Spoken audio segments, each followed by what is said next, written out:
Welcome back to Gators Gameday Live. I'm Seth Varnadore, joined by Bud Davis.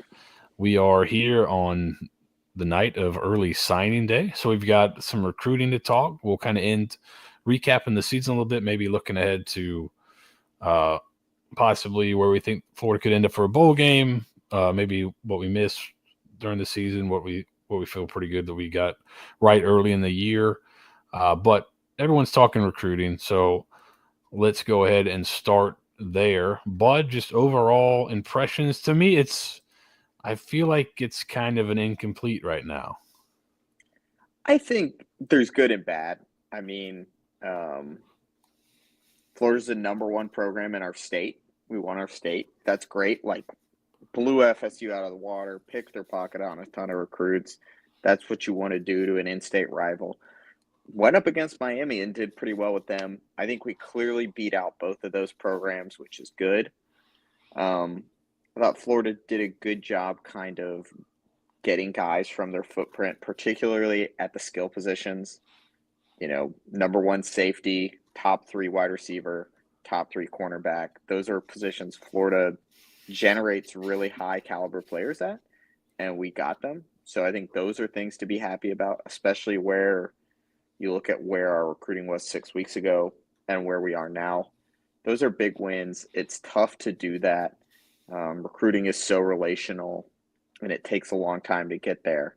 So that's the good. The bad is this isn't a class that is going to make up the talent deficit ground that you need to. No, no, it's crazy. In the SEC, just looking at some rankings, it seems like the composite kind of all over the place. 24/7 composite on three, I think composite as well has Florida at 11th. Yeah. But that is good for eighth in the SEC. So that's always tough. Now you are ahead, like you said, you are ahead of Miami, you are ahead of Florida State. Yeah. So you're not like at the total back of the pack in your peers, but you don't, Alabama's, Texas's, Georgia's, the Yeah. teams Not you're even really close. chasing, or have are 1, 2, and 3 basically in every uh, ranking. So uh, I don't know. To me, I said incomplete because I think a lot of it depends on the transfer portal. If you tell me, okay, they're going to sign a top, a borderline top 10 class, and then they're going to sign the best transfer portal class in the country, I say thumbs up. Yeah. And they did really good with the portal evals last year. That was something you and I talked about going into this season. We can pat ourselves on the back. We said Florida's season would be decided by how good these portal evals were. And I was pretty skeptical, particularly about the trench players they were bringing in.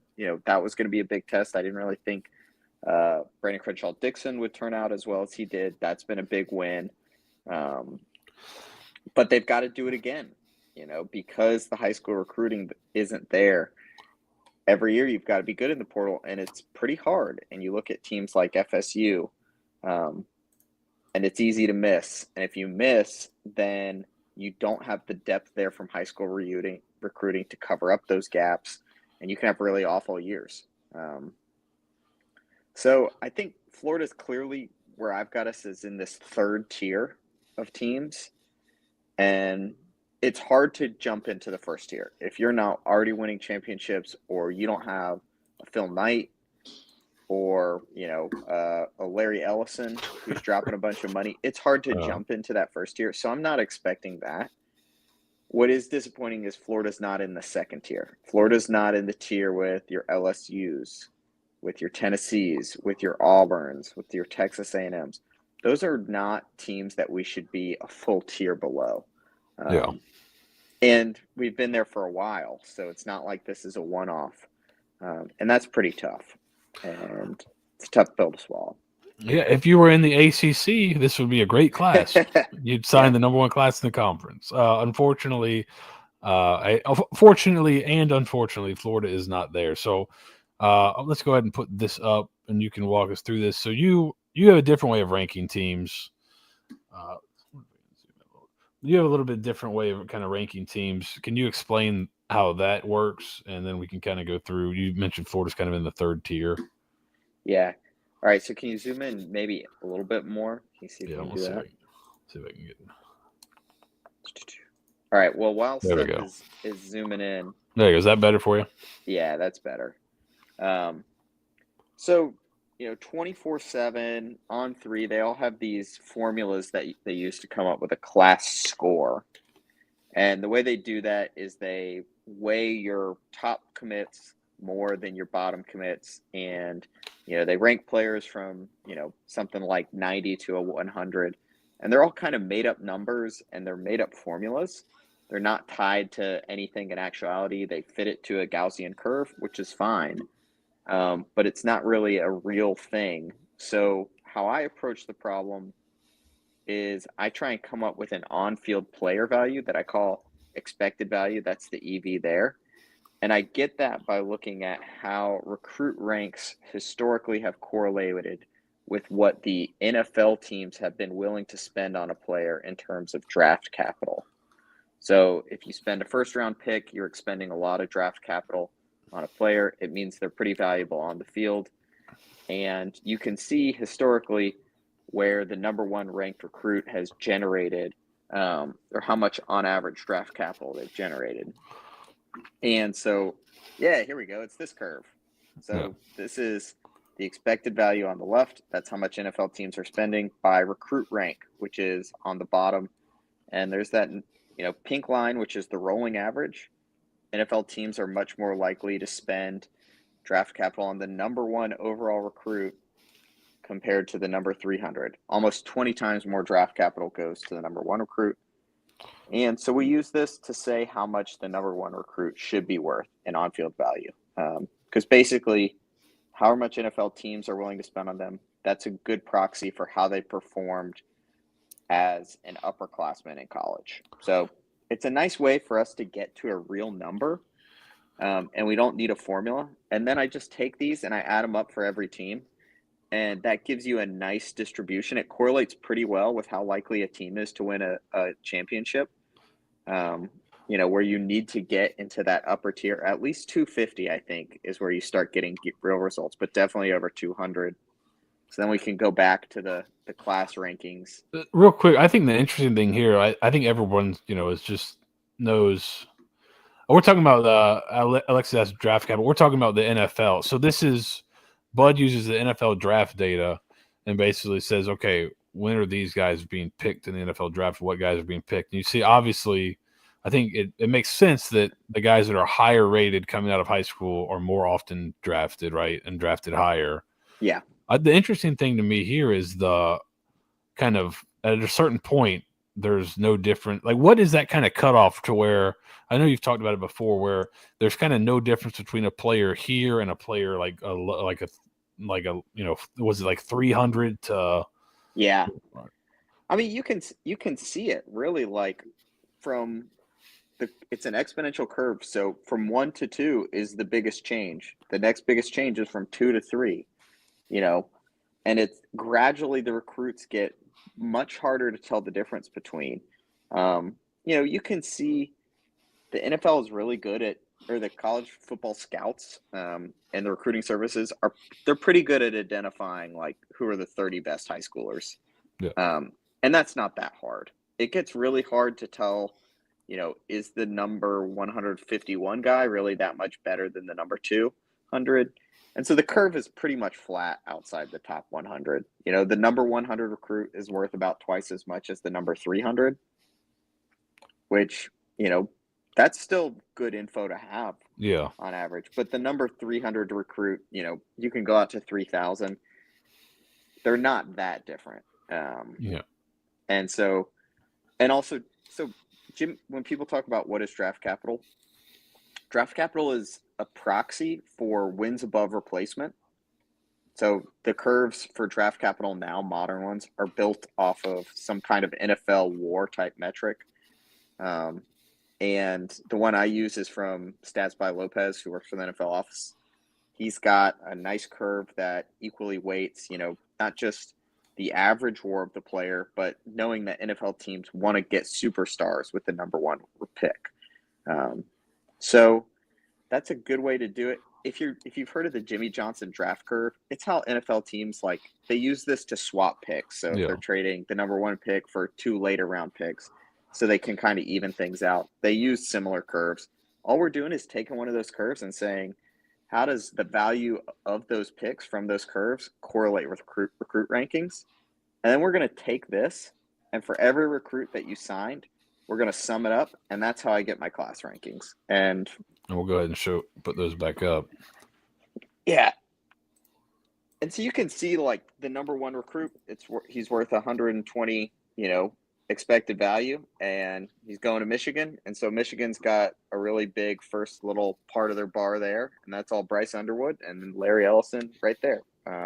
He's expected to be worth a lot. They paid a lot, but if Florida had got him, we'd be sitting at 290 or whatever, 300 almost. So one player makes a lot of difference.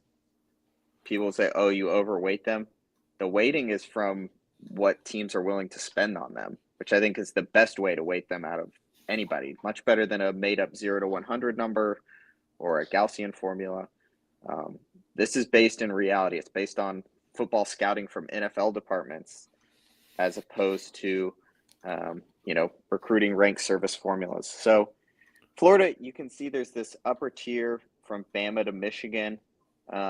Those teams kind of traded around all day. Then there's this second tier from LSU to Auburn.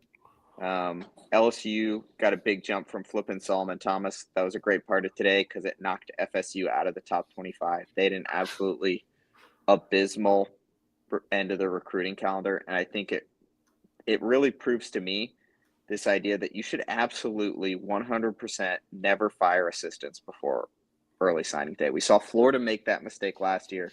You shoot yourself in the foot, and you take what was a bad on-field season and you turn it into an off-the-field disaster, which leads to roster issues, and it just compounds things.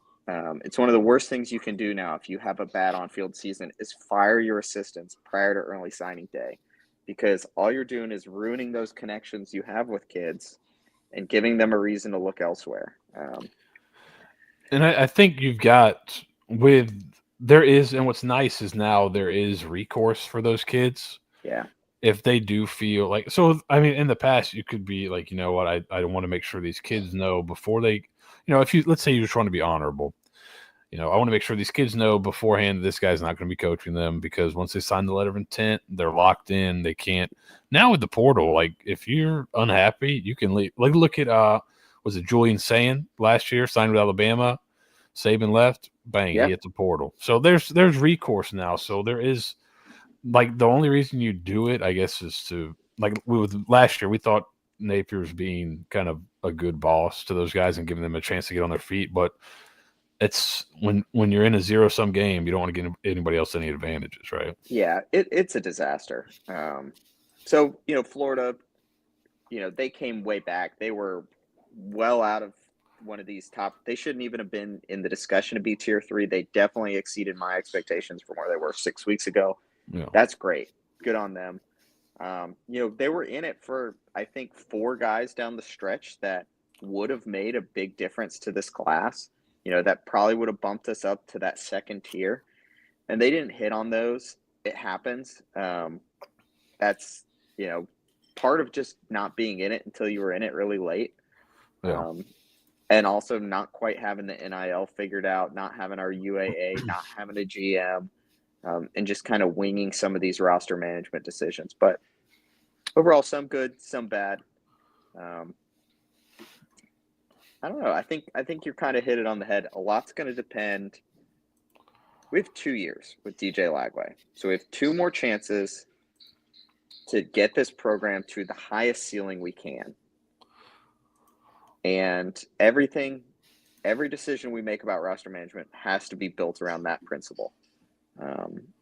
And I think it's going to be tough now. You would have liked to have some of your high school recruiting be better last year and be better this year so that you maximize that window. But now you've got to do it with the portal, and you've probably got to be looking at guys with 2 years of eligibility. I don't think it makes sense to take portal transfers at this time with only 1 year of eligibility. Yeah. And we got a question.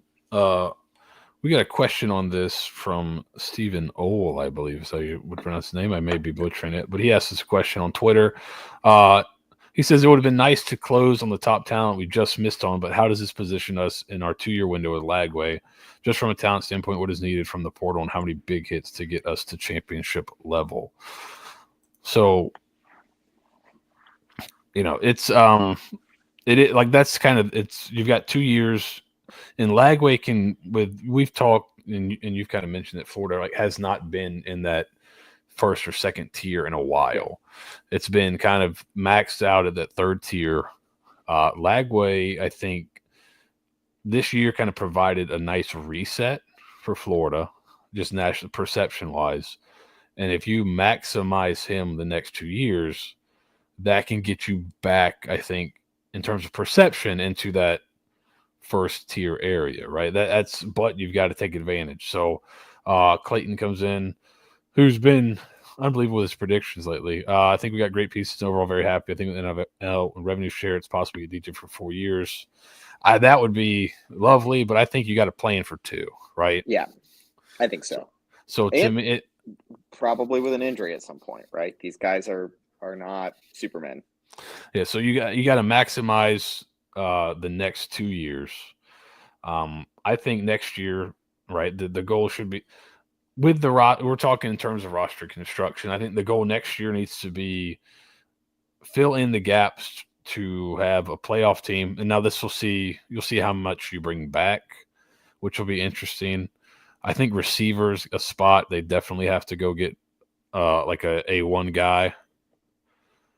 We'll see if Trey Wilson's back. Some have announced he's back, but some have announced I'll wait till the portal windows close or he makes a post. Some have announced that guys were flipping to Florida. Let's see it happen first. Because there are definitely rumors that he was on his way out the door, but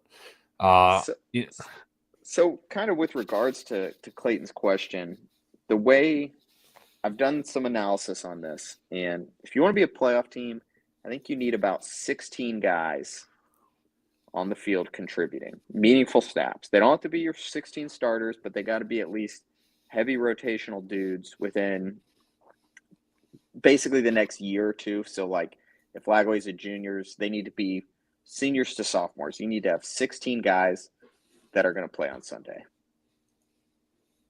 If you can get 15 guys around Lagway that are going to play on Sunday, you're going to get there.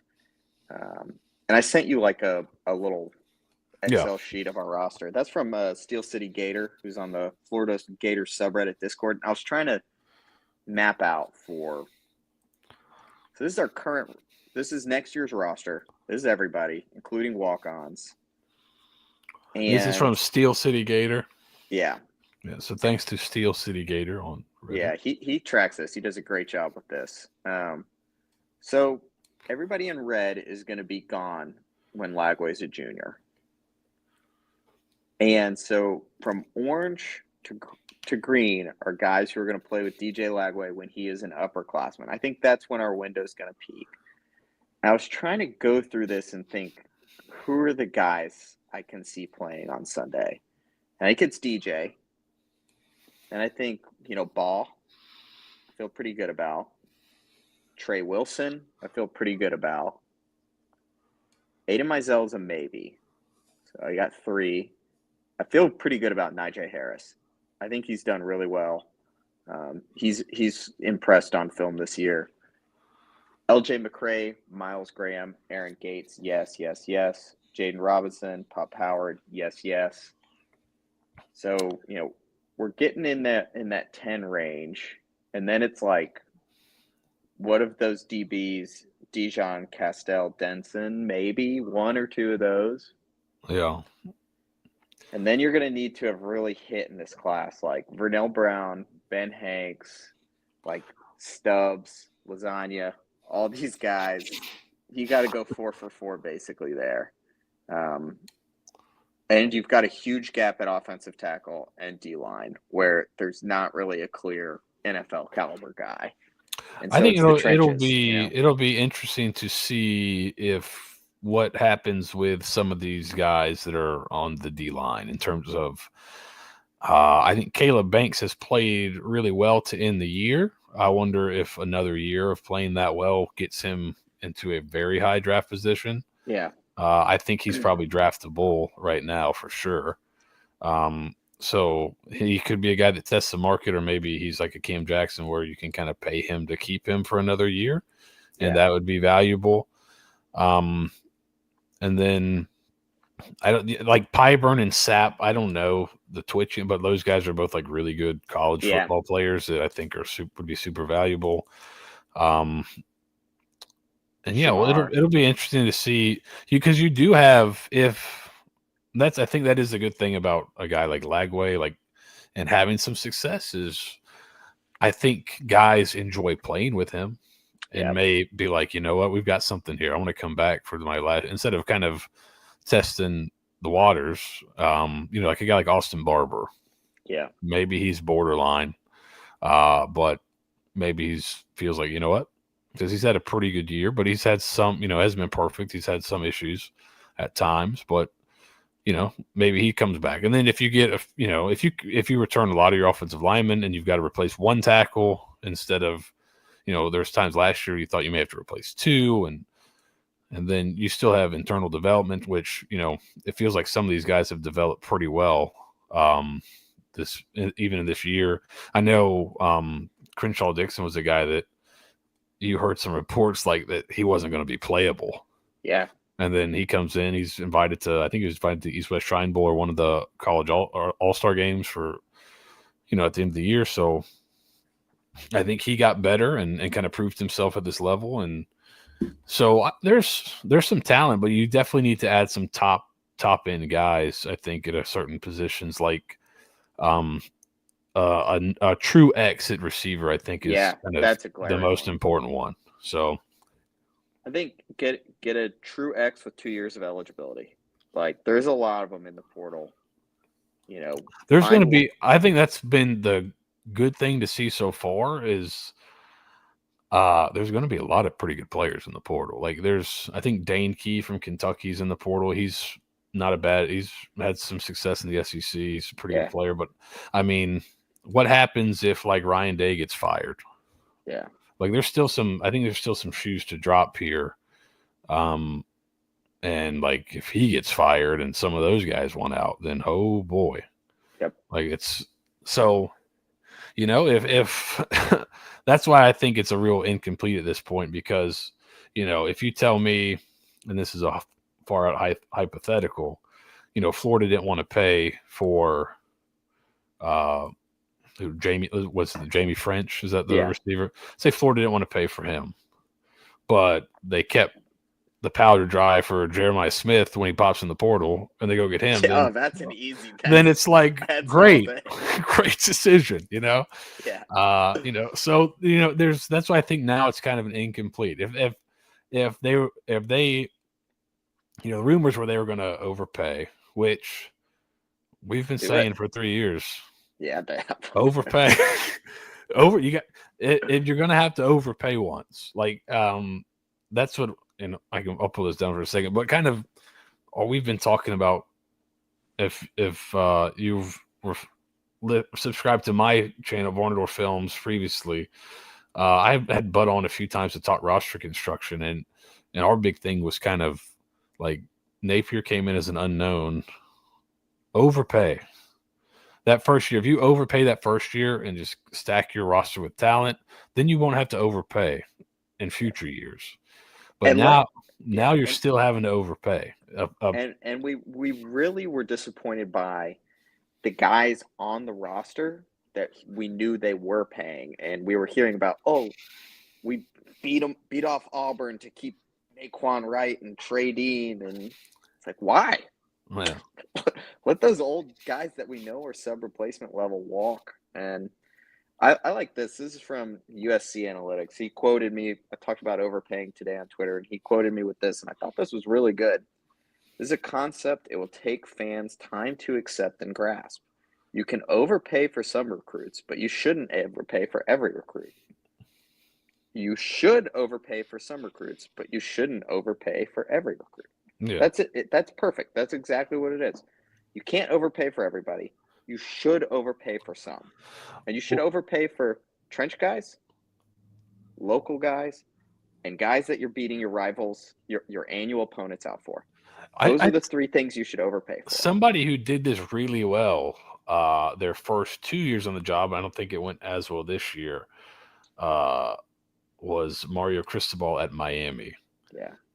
And they had the money, but they kind of took when I heard you kind of go through kind of the expected value stuff, they did try to sign as many 5-star top 100 guys as you could, and then sign physical kind of projects 3-star. So it was like their class was very top heavy, and then a lot of 3-stars at the end. It wasn't kind of spread out. But if you look at kind of that expected value chart, where after you get out of the top 247, everybody's the same basically. Okay, well then take swings on trades. This guy's tall and fast, so we're going to take a swing on him. Or this guy's just huge, we're going to take a swing on him. And that's what they seem to do. But they went all in with their team last year, and I think their powder's a little dry right now. So, and one thing they haven't done as well as a team like Texas, because Texas did the same thing, and where Texas has gotten more of it is Texas churns their roster a lot more. If you're not making it at Texas, you're out. They're not sticking with bad contracts. You're gone. They're getting the bad guys off the books. They're not going to pay you to develop. Either you're getting the snaps and you're contributing, or you're off the books, and that frees up a lot more. And so I think having that, this is where we needed GM so bad. Yeah, that's where they would come in handy. You need those development curves. You need really detailed analysis of who you're paying, how much you're scheduling them, and are they fitting it? Are they making it? If not, get them off the books. Get them out of here. Churn, roster, roll the dice again. And so I think that's a little bit of the difference. But, Miami's a really good team. They have a bad defense, but they got one of the best offenses in the country. I would love it if that's where they spend their money too. I think mostly they spend it on their offense and some pass rushers. And if your defense is really bad in the back end, then pass rush isn't as important, I guess. Clayton says likes the way the team's being built. Seems to have a very physical identity. Showing more evidence. Yeah, that's what since the Texas game, really, those last 3 wins, they've just kind of beaten up on people. Yeah. Especially defensively, which has been good to see, and which is, I think, kind of what part of the identity is, to be really physical. But in terms of recruiting, you can develop physicality, but you also need to go get really highly skilled guys because the best guys are physical and highly skilled. Yes. And there was only 30 so of them. And Guthrie's got a good question kind of that goes along with that. Are we happy with OL development and recruiting? I think development, you can say, yeah. Sure. Recruiting, no, not. Is that going as well as it needs to compete with the big boys? I don't think so, right? Texas is like a model kind of for this new era. It seems like the transfer portal, NIL, they seem to be doing really well. But Texas has done a really good job getting high school linemen, right? Isn't that kind of, and then that's where we've talked about it before. Bud has laid out some really good stuff, but really great linemen just aren't as prevalent in the transfer portal. So you got to get them from high school and develop them. Florida's gotten some decent ones, but not any elite guys. And it's one of those things too, where they're actually one of the most underrated positions as freshmen. Almost, I don't think any other position will give you as many snaps as a true freshman as an elite offensive lineman, because they play so many snaps. There's so little cycling out. They're a great investment if you're looking at impact on a season, just because of how many snaps they're going to play. No. A running back, a true freshman 5-star running back, is going to have an impact, but he's not going to be able to give you as many carries as an offensive tackle is going to give you pass blocking and run blocking. But offensive tackle, elite recruiting there. Nothing turns into in-game points better than that. It's the rarest in the portal, and we haven't been doing it. And until we do it, it's hard to have confidence that we can reach the ceiling. But DJ Lagway, he's a great example of what elite talent can cover up. 5-star guy, number 3 overall prospect, huge amount of expected value. If he isn't a walking billboard for the actual like, he saved Napier's job. Like, he is a walking billboard for why you should invest in the select few extremely talented 5-stars every year. Because I think he was absolutely worth it. They're paying a lot of money, but I think he was absolutely worth it. He kept these guys from getting fired. Yeah, no, elite players, elite guys come in and play. Yeah, the guys that are elite can come in and play on the offensive line. Typically, guys that aren't don't. You'll see it occasionally. Like Jawan Taylor, I think, was like a 3-star, and it's also a difficult. I think the most difficult thing about it is it's really a difficult position to judge as well, because you don't really get, like, you can go watch these quarterbacks throw all the time. You can go watch them throw in 7-on-7s, and it's easy to see, hey, this guy throws the ball really well. This guy's really accurate. He throws really hard. He throws really far. Got a great release. All that kind of stuff is really easy to see. It's much harder to, I think, especially with varying competition levels, see offensive linemen.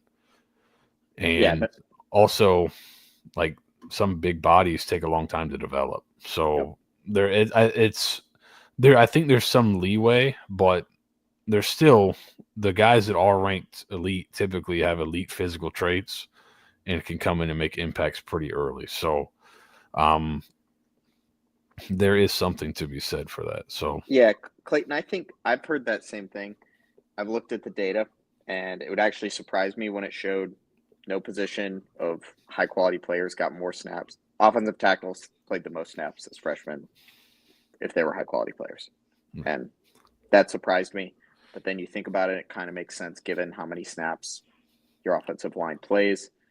Think of guys like Francis Malagoa, coming in for Miami. He's played so many snaps for them over 2 years. Just been a huge 2 or 3. 2. I forget. 2 over 2 years. They've gotten a ton of value out of him, and he's going to do it again next year, and then he's going to get drafted. That's basically the template for a 5-star offensive tackle. And I think, Seth, you nailed it. They're not scouted the same. They're not playing 7-on-7. They're usually playing another sport, basketball, wrestling. And so it's a little bit harder for the services to scout them. And I think teams are actually pretty happy if they can have them go under the radar a little bit.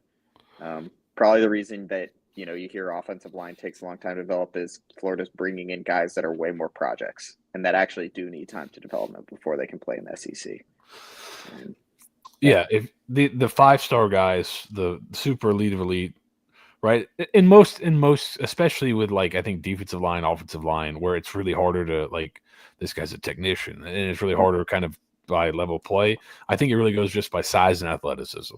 Yeah. Like, the guys that are elite movers at really large sizes are going to be higher up on the board, right? I don't think it's as much, because coaching, I've had guys that are like 6 feet tall offensive linemen that are great performers. They do everything perfect. They're never going to be 5-star players. Like, it's just, performance isn't as long as you're playing pretty well and you've got these elite metrics. So I when I look at kind of the rankings for those kind of the trench positions, especially, I think of it more as, okay, what is this kid's physical ceiling? And then, so, like, if you have the physical ceiling, then you have a better chance to come in and play. Yeah. So, I mean, that's why if you see somebody who's really highly ranked, like Solomon Thomas, who's undersized, like, he's a weird tweener between guard and tackle, probably going to play guard, but they've got him ranked so high. They almost never rank interior offensive linemen that high. It's like, dang, this guy must rock. And he must be unbelievably athletic. Yeah, he must, and he probably camps pretty well too. He's pretty good at that type of camp blocking. Which is a lot of, that you're going to have to, they want to see how you move and that kind of stuff. So, those physical traits can translate right on the field right away. Yeah. Like, if you're massively strong and can move really well, that can translate right away. If you're a really tough, strong, big kid, but your feet aren't great, or you've played in a system where you only had to down block every play or something. Those are the guys that, okay, maybe he's not highly rated. He needs to develop. Doesn't mean they won't be good players, because we've seen, like, I think Jawan Taylor's a great in terms of Florida. Yeah. That's a great example. He came in and played as a freshman. And Buds, I know you've been talking about trying to find better ways to get like roster values by, where guys, and he's a guy that would way have outperformed what his expected value was immediately. Yeah. So, I think offensive line is, I think offensive line is the hardest position to evaluate, because some of it can be scheme dependent too. Like, you can get a guy that you're like, he won't fit in this, but he'll fit in other spots. This is always good though. This is what you look. Tavares Dice looks like he can kill a bear. Don't know how he plays. That's always a plus. I think that usually helps the star ratings out. So, and he's a pretty good one. Like, Florida, and that's what you're looking for, right? You're looking for, not to cut you off, but you've talked about getting trench guys in your recruiting footprint. That was exactly it. Like, he isn't the highest rated, but then you kind of look at like, okay, well, of the offensive tackles in our footprint, what's he ranked? And he's like 5 or something. And so it's like, that's totally fine. That's a good take. And he's one of our highest takes that we've had in there. But you need more of those. We needed 2 a year for the past 3 years like that. And we just don't have it. And so then you're behind. And then you're trying to get it from the portal. And they've done good in the past. Hopefully they can do good again. But it's also hard to evaluate offensive linemen from the portal. So I don't know. It's a tough one. Do we want to switch to happier news rather than Florida's offensive tackle recruiting and talk about the end of the season and the FSU game? And I think Clayton's got just the fast last recruiting, and that is kind of, we can make switch. What are you most disappointed with? What are you happiest with? I think disappointment is that kind of just that the elite trench guys. Yeah. That's kind of, because that's where I think you can really build. You can go get, like we've been talking about, and this is something I think you can be excited for, because you do have needs at a couple skill positions. You can find great skill position players all over in the transfer portal.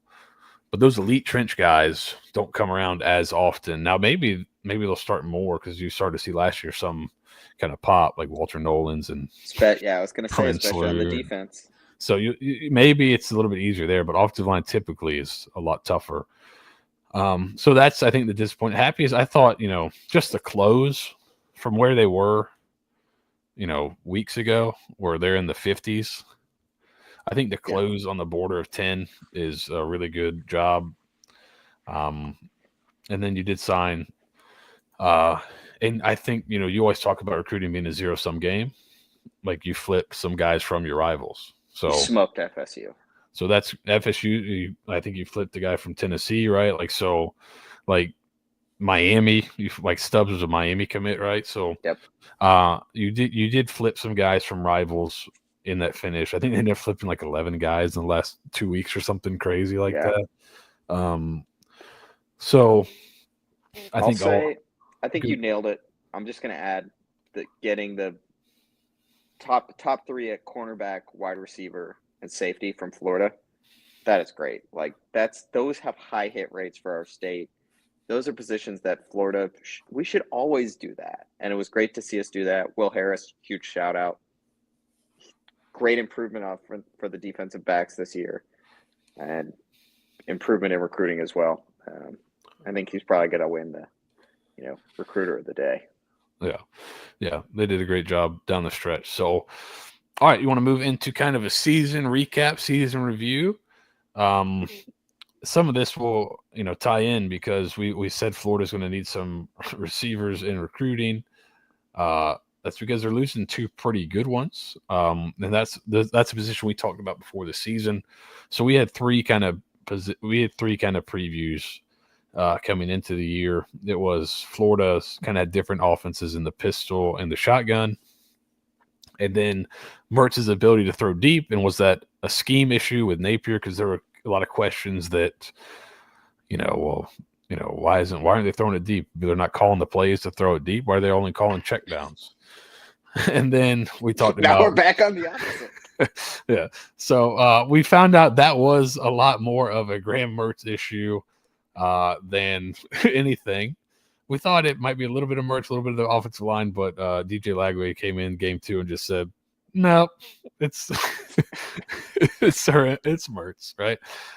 So, but one of the things we talked about in that one was Florida was looking to have 3 really good receivers. And I think that ended up being one of the bright spots on the team is those transfer receivers. DK was much better than I anticipated. And Badger was kind of as advertised, and he was advertised as a really good player. So, um, to me, those were 2 huge portal pickups. What are your kind of thoughts on those guys? And do you think they were the most impactful transfers, or is there other spot? The Badger, when we got Badger, that was a paradigm shift for like how I was looking at the team. Where before, Vegas had us at 4.5 wins. You're looking at, we got 2 receivers. When Graham Mertz, like, this is a recipe for a disaster. And then you get a guy like Badger, and having 3 receivers in this offense opens up so much more. And getting DK playing similar to his 2022 numbers and Badger similar to his 2023 numbers. We talked about that giving Florida its our ability to reach the ceiling, which we thought was 7 wins in a bowl game.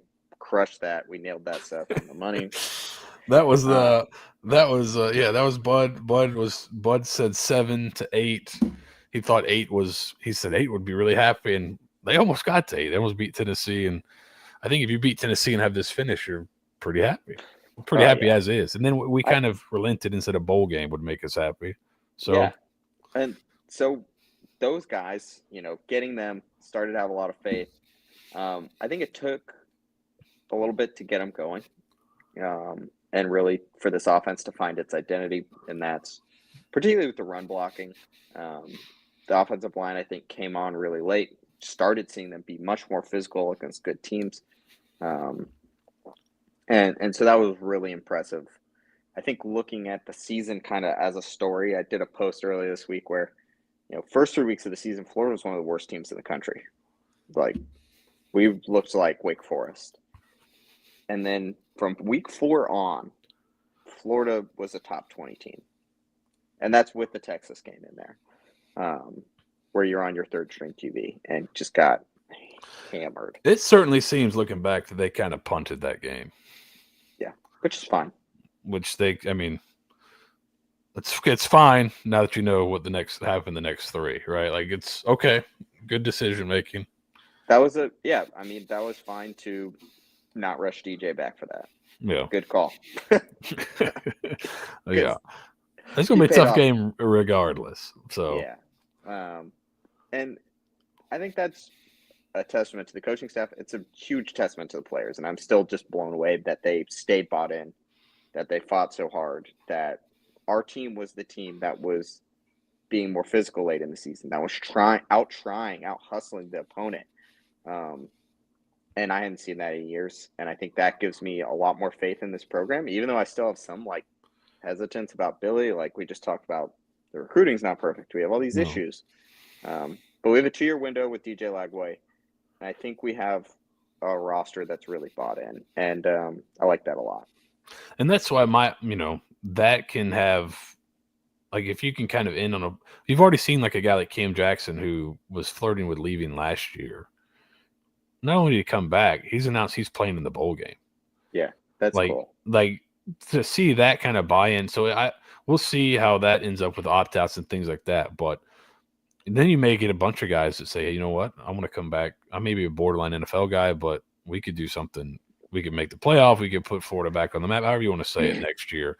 And then you could bring a really good team back next year. And you'll have a couple spots you need to fill, like those receivers. But if you bring back a lot of these guys, which you very well could bring back a bulk of your meaningful players on both sides of the ball, you got to feel really good going into next season, which I think we thought. I tried to find, I couldn't find it, but I know we talked kind of at one point of, are you happy if the season ends and Lagway just goes off you win a bowl game and Lagway just goes off in the bowl game? Like, do you think that's enough positive momentum? Not even kind of just thinking, okay, maybe Mertz opts out and Lagway plays and goes off in a bowl game. Like, is that enough? And I think it's coupled like the close in recruiting, and then if they can kind of add a few more pieces in the transfer portal, they say they're going to spend. I mean, we'll see, but if they do, you could bring back a team with a ton of momentum in the next season and much more real momentum than I think there was some thought of momentum going in this year, going in that Miami game, but there wasn't a ton of like true off the field momentum. It's kind of a hope of, all right, these guys are, we'll get back, and if he wasn't hurt, if that guy wasn't hurt, we could have won, 4th and 17, all that kind of stuff. But yeah, to actually see like the results, that's a lot more real, I think. And I would imagine if you can kind of really take advantage of it, you could get yourself kind of pushed up into those next tiers in recruiting. I think so. Just seeing where we came on in the last 6 weeks in recruiting was really impressive. If you're not on the hot seat for, 46 of the weeks of the year prior to that, your recruiting has a much higher ceiling. So I think it's pretty realistic if we have a good year next year for Florida to be in that second tier, and really pushing that. We're in a good state for recruiting. Program stability is really good, and we do have a pretty deep. We have a good second tier NIL. So if we have the program stability and we're showing it, there shouldn't be any question with getting to that next year of recruiting. Let's see. I was trying to think, like, we were pretty out on the season after week 3, and like one thing I've kind of seen is like people saying, "Oh, well, you got to apologize for like doubting Napier." Like, I think you and I were pretty middle of the road people. We're not hot take people. No, we were totally justified to be out on Billy Napier with where we were at week 3 this season, right? We told. I mean, I think after it was a poor start, and then it was kind of like he's gonna have to do really well to. I just thought, I don't know if I would have fired him right then, but it certainly seemed like the people that stroked the checks were out after that Texas A&M game. Yeah, and it did. Then, and we spoke about it after the Tennessee game, that kind of it was a real shame that they can't finish these games because you got a lot of young guys playing really well. The guys from the first 2 recruiting classes are playing a ton. They're playing well. They're playing so much better than they did early. And it was kind of at that point when they lost to Tennessee, you felt like, all right, they're going to have to kind of win out, starting with the Tennessee game for him to get retained. So it was like, it's a shame. You got a lot of young guys playing really well now, and he's going to get fired. And they're, all those guys are going to leave in the transfer portal. I know you kind of took some flack for saying they shouldn't fire Billy because of the potential for the roster to blow up with a bunch of young guys. I know at one point you did take that stand on Twitter.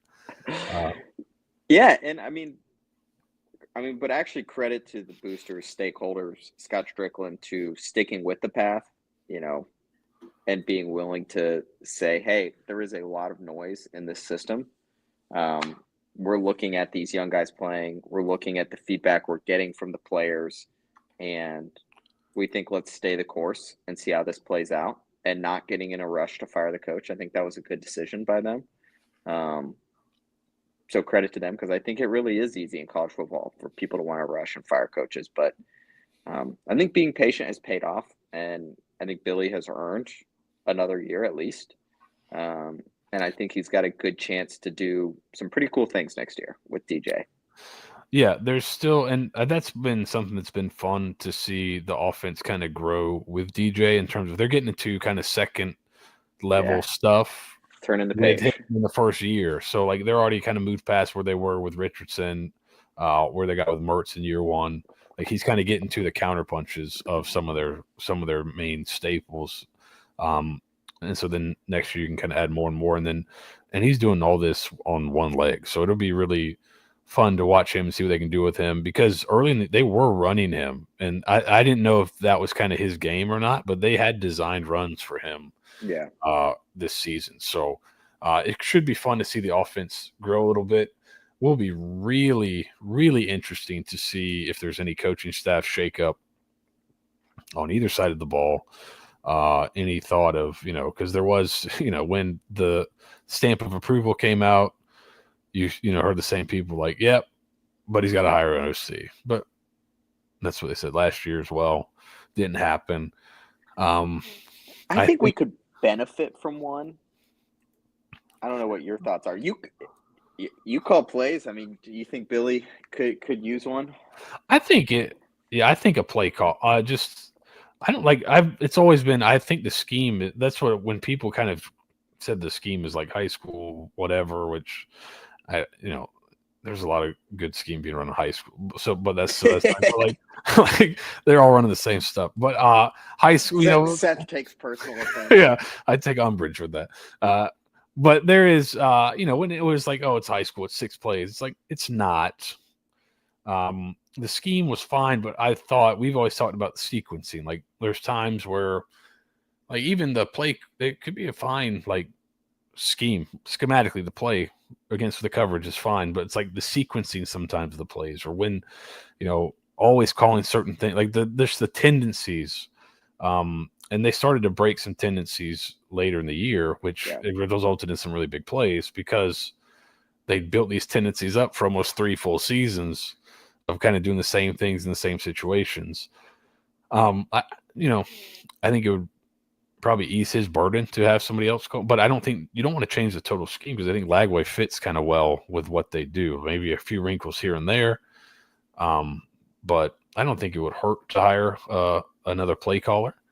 But I thought last year the real issue was, and this is I think in terms of selling to recruits too. Like Lagway, he was a Gatorade High School National Player of the Year, all that kind of good stuff. But like there was some questions from people before his senior season. He didn't have a great Elite 11. He had a great senior year and kind of rose up the ranks, but there's still some questions. Okay, there's been a lot of guys that are really great high school players, but now he's shown it, right? So there may be like who wouldn't want to come like coach him, right? The attractiveness of the job compared to last year, where I don't know if he put out any feelers, but like did you want to come move your family for a guy that might get fired after 4 games in the next year? Yeah. And for the promise of a high school quarterback that's never played, like I don't know. That might have been a tough sell. So maybe they tried and just couldn't find a real great candidate. But I would imagine if you did like kind of open it up, you'd get a lot of people wanting to jump in. Guthrie says we all call plays. Billy said so. Like, yeah, this is true. Like, and this is something that I think is misconstrued. Is like he has the final say, but it's probably like, hey. I have a guy that does all the third downs. We go through it. It's like, all right, third down, what do we, and even between drives, hey, so what do we like on, if we get into another like third and medium, what do we like? And, Russ Calvin maybe, I like mesh or I like, This is what y'all do in like comparing it. Yeah, it's what everybody does. What do you think Billy means? Yeah. So I think this is what most staffs do. It's not mostly an omnipotent guy that's like running the whole game and he doesn't talk to anybody else. It's like between series may go up to Rob Sell, hey, what do you like in the run game? Or if run another, 4th and short, what do you like in that? And you get some of those things. So like everybody's contributing to the play calling, but one guy's making the calls, right? So and Billy's got the menu. Yeah, yes. But he's definitely I would be shocked if he's not taking input from all the offensive coaches on, okay, what do we like here? What do we like there? Yeah. Because the guys up in the box are watching. They're saying, hey, man, we called this when we got in this formation. They've shown this coverage every time. So I think this might be. And then Billy's got to be the guy to pull the trigger at the right time, right? So and he then, does the sequencing. Which, and then we also know in their game prep during the week, one of the key things is they meet with the quarterbacks. Yeah. And they ask the quarterbacks, what do you want to run? What's working well in practice? What do your teammates want to run? Yeah. And they build that into the game plan. So, if that week the players really liked spacing, you're probably going to try to find a way to shove spacing in there. Yeah. Which, I mean, that's fine. That's what Andy Reid does. That's what all the coaches do. So, And Smokey Gator brings up kind of a good point. Even the FSU game had 14 points on the board midway through the third quarter, needs improvement. I think this is kind of an interesting point on the Billy Napier offense.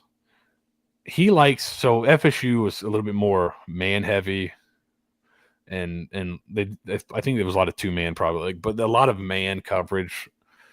Billy likes to try to go after man coverage with shots. He likes, if you watch them, if you go back to the teams that they anticipate, South Carolina last year, South Carolina, the kind of the 2 South Carolina games, Miami, they missed early shots in that game, and then Florida State in prior years, a lot of vertical shots. Like if you remember the first half of Anthony Richardson's Florida State game, he had a couple bombs. Then the second half, he missed a lot, and Florida went stagnant.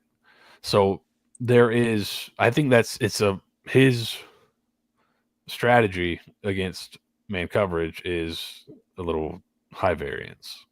Yeah, and I mean that was also a pretty weird game. Like with the FSU fumbles, Florida had like 5 drops. I think like 4 of them drive killing in the first half. It was crazy.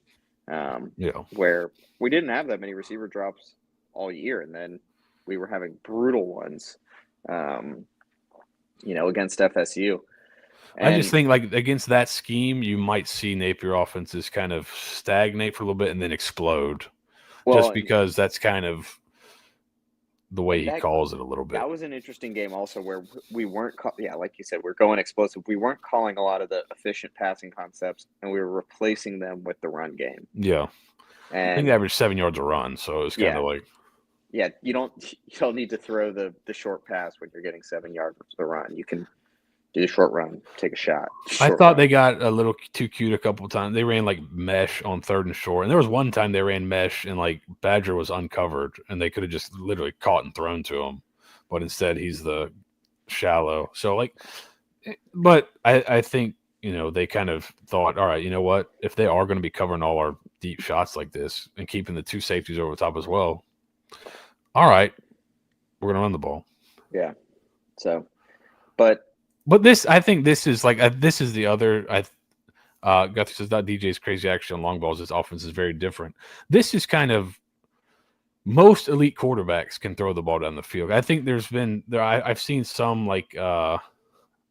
yes, that's for sure. They changed it without the ability to push it down the field. It definitely changes the offense. I think what the offense wants to be is run the ball. If you're in 2 high safeties, you get out 2 high safeties. Now we take vertical shots down the field. With Mertz, that part went out the window. So they had to change it to a very dink and dunk, high success rate offense, but not super explosive. Whereas with DJ, the success rate's still been pretty decent, but the explosiveness is much better. Yeah. So it does change things a little bit. But I've seen some people say the offense only works because DJ Lagway makes NFL throws. It's like the best offenses work better when you have elite quarterbacks. It's just kind of every offense. This is like Todd Grantham isn't good against good quarterbacks. Todd Grantham is bad against good quarterbacks. So is everybody. But this is Guthrie's 100% right. That the offense does change if you can't throw it deep. It changes and it makes everything a little bit more difficult. So I think DJ fits what they want to do really well, but they need to go out and get a big time X receiver. Yes, because you cannot trot, Khalil Jackson out there, Marcus Burke, those guys. They're just not it, and we have enough data points on them to know they're not going to be our X next year. They shouldn't be our X next year. There are so many in the portal. And that's what Badger plays, and that's the guy you get singled up the most. You want what you want are go filter, look for 80 targets, and you want greater than 2, preferably above 2.3 yards per route run. And it's one of the most stable stats in college football. It translates really well. Badger, that's the dream, Smokey Gator. Yeah, Jeremiah Smith. I'm not even going to entertain That's that the one. dream. All Florida fans are rooting against Ohio State in the playoff. Hopefully they flame out early. Ryan Day gets fired. That's Because I really don't know where they go for a coach. They go get Freeman. Like I don't know. For at least Vrabel allegedly does not want to I heard coach that. college football. So hey, if they want to fire Ryan Day, that'd be great. By all means, please. Hey, talk about an offensive coordinator. Yeah, Ryan Day, come on down. Coaching transitions are the great opportunity in college football. You know, when one of those we talk about how hard it is to get into tier 1 recruiting. Somebody changes a coach up there. That is the biggest opportunity in football for somebody else to move up there. This was yeah, it's a good one. I don't think he's not a big body though, right? He's kind of a 5'11" guy. I haven't looked much. I know. Let me look him up real quick. And I forget his eligibility. I know who was the Kentucky guy? He's only got one. Dane Key. I think my other key one for that X receiver is I want 2 years of eligibility. Yeah, Eric Rivers is 5'11", redshirt junior. Yeah, it's a tough one. I mean, you wouldn't turn him down. And I've heard I think there's already been kind of mutual interest with him. Yeah, I mean, at the end of the day, we talked about get 16 draft quality guys around DJ. Get as many as you can.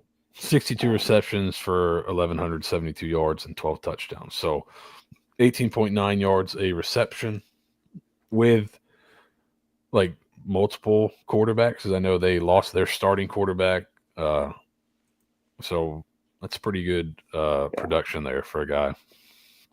So I think the good thing is there's going to be good receivers in the portal and good, you've seen a lot of good tailbacks and receivers already kind of say they're going in. There's probably going to be some pretty good quarterbacks as well. Florida's not shopping, but maybe for a backup type guy. I think you probably won't need to go get one. The trenches are going to be the interesting part. Where does that go? I agree. I want to get a tackle with 2 years of eligibility. Manuel, Barber, they're going to both be gone after next year. If, Barber comes back. So you're going to need somebody. Caden Jones, Westfall didn't get that many snaps. Waits didn't get that many snaps. Westfall was a guy that was running with the twos in spring. Yeah. Pretty consistently. Forget if he had an injury, but he didn't end up with that many snaps. I think he may have got hurt in camp. But he's a guy that if you're close, just redshirt him. Yeah. I think he did redshirt. So, it's an interesting one. Now I want the 2-year overlap of DJ to overlap with. If we're going to pay for a portal guy, let's get as much overlap as we can with this and pay top dollar, because doing 2 1-year rentals is going to be more expensive and has lower upside. Get a guy that Lagway can play with for a while. Pass coordinator is interesting. I think a new set of LSU 2019. I think we've come to see with the NFL results is that it was less Joe Brady and more multiple NFL wide receivers and quarterbacks on the same team. Yeah, I do think it would be interesting to get a different set of eyes in there. But yeah, my favorite story about that 2019 LSU team in terms of the passing game is Steve Insminger, I think, was the offensive coordinator, and he was giving a clinic, and he's like, yeah, he's like, our best play was when we lined up fast and just threw it deep. And the play he showed was basically 3 verts where it's this is Justin Jefferson. This is Jamar Chase. Yeah, this is our second-round pick. It's like, you know what? Great call, coach. That's a really good that's a really good idea. But Joe Brady did make them a little bit more multiple. I just think it's never a bad thing to get another set of eyes and another set of fresh ideas that can just tweak stuff you already do.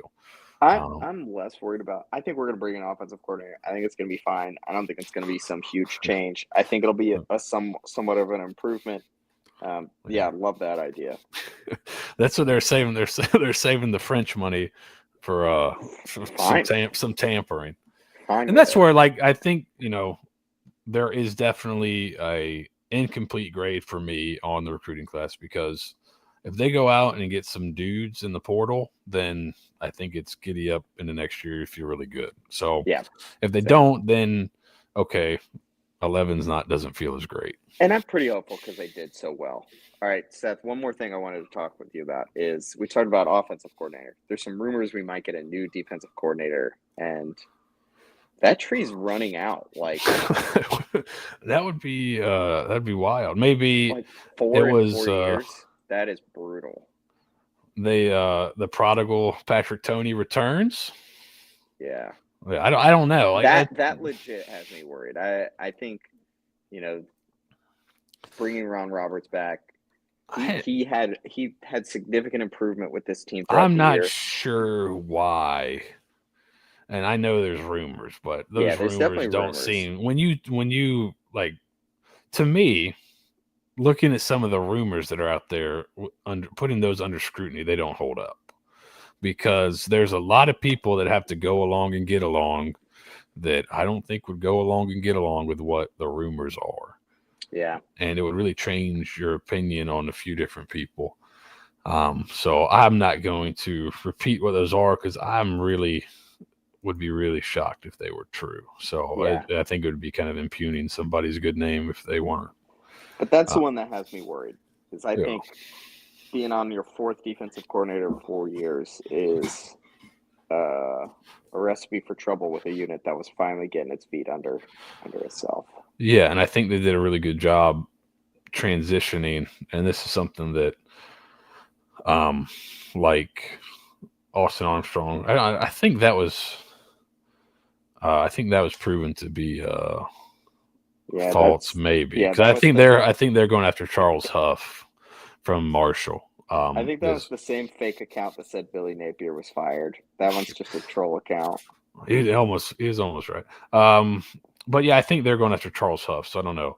Armstrong, that's kind of the thing. Like if it's Roberts that goes, the defense definitely skewed towards his career play calling style rather than Armstrong. So there's not in our mind, there's not really a debate on who's calling plays. It was Ron Roberts. Yeah. And all the insiders have said as much. Like the numbers look like it. The people who talk to the coaches and the players say it's Ron Roberts. Guys up in the booth with you look who has the menu. Ron Roberts has the menu, and I think that would be tough, because I do think our play calling was part of the reason for the defensive turnaround on the back half of the year. Did a really good job covering up injuries. Did a really good job getting young guys involved. Gates, like we talked about, I think for the Tennessee guy, the young guy who stood out was Gates, right? Blowing up the counter puller. Yeah. And when your nickel comes in and blows up a tackle, that's like, oh, okay. Yeah. Miles Graham playing really well. I went and looked at LJ McCray's numbers. He was had one of our best pressure rates as a true freshman. There were so many young guys. I mean, against Florida State, you look out there at times and it's like 4 or 5 true freshmen out there, and you're like, yeah, this is still kind of high leverage minute early in the game. Jaden Robinson, we were talking about him. Yeah, he's been great. His coverage, we should post the clips that we were talking about. His coverage from Ole Miss is crazy. Yeah. You watch how good he was in pass coverage as a linebacker on wide receivers. He's going to be special. Like, you've got the young guys out there. You just need to give them some consistency.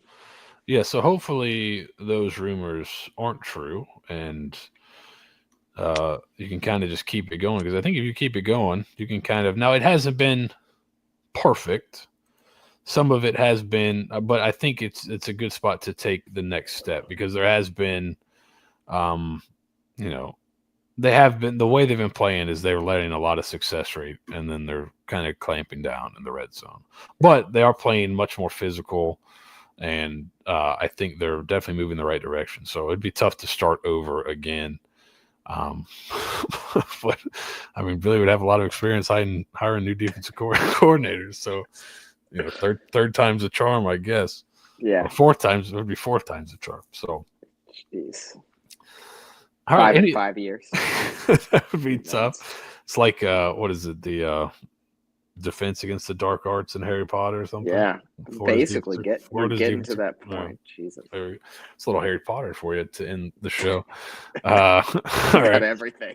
Yeah, I think that probably means it's time to go. But any final things, Bud? I think we'll probably come back next week after the bowl game, just to kind of talk through that, and maybe we can review the season a little bit more. Maybe get you guys involved on Twitter.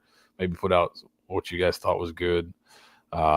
Strength and conditioning seems to have been a really good change. So maybe we'll put some stuff out on our Twitter account. So you can follow us at Gators Gameday on Twitter, X. We're on YouTube at Gators Gameday, on Spotify at Gators Gameday, on Apple Podcasts at Gators Gameday. So find us there. We may put out some stuff in the next week, just kind of to get your thoughts on some season superlatives and things like that, and then we can talk through that and potential bowl games matchup, and then hopefully a big splash in the transfer portal whenever that comes. But until then, thank you guys for watching. We'll be back probably in a week or so. So final thought are Florida's going to have some guys enter the portal. Number one things you should look for: how many snaps did they play? Are they trench players?